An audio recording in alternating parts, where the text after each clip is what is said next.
Naam, bwana mmoja kati ya wadau wa habari zinazotrend huko mitandaoni amekuja hapa kuzungumza jambo kuhusiana na kile ambacho kimekuwa kikiendelea kati ya Mashalavu na Gigy Money. Kwa mujibu wake yeye anasema kwamba huenda labda Mashalavu alikuwa na jambo ambalo alikuwa anatamani watu walisikilize, walijue kuhusiana na Gigy Money, lakini Masha ameshindwa kudeliver ujumbe wake kutokana na kwamba alikuwa na ghadhabu, alikuwa na hasira. Kwa hivyo basi ameshindwa kuzungumza kile alichokuwa amekusudia kukizungumza, kwani alikuwa na ghadhabu. Hivyo basi imekuwa ni ngumu kwake kuelezea kile ambacho alichotaka kusema.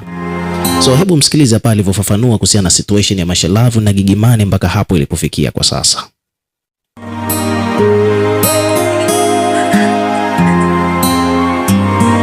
Inawezekana Mashalavu alikuwa na jambo alitamani tulisikie.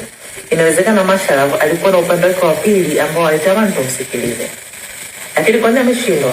Na imeonekana hivi ambavyo imeonekana ni kwa sababu Masha alikuwa amesha panic kutokana na interview ile iliyopita ya kwanza. Na kwenye panicking siku zote huwezi ukaongea kitu kaeleweka. Kwenye panicking siku zote huwezi ukanyoosha maelezo.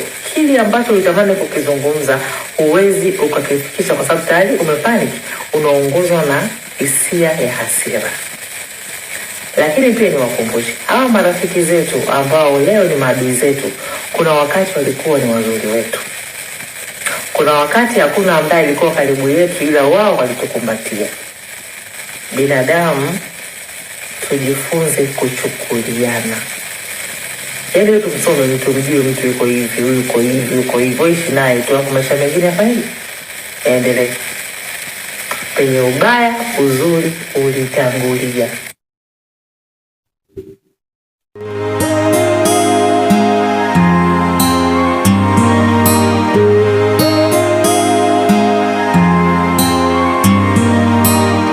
So hivyo ndivyo mambo yalivyo bwana. Ukiwa kama mdau, na wewe pia tuwekee maoni yako katika comment section, tukisoma na kureplay kila comment, na pia hakikisha una subscribe kwa ajili ya kupata update zaidi.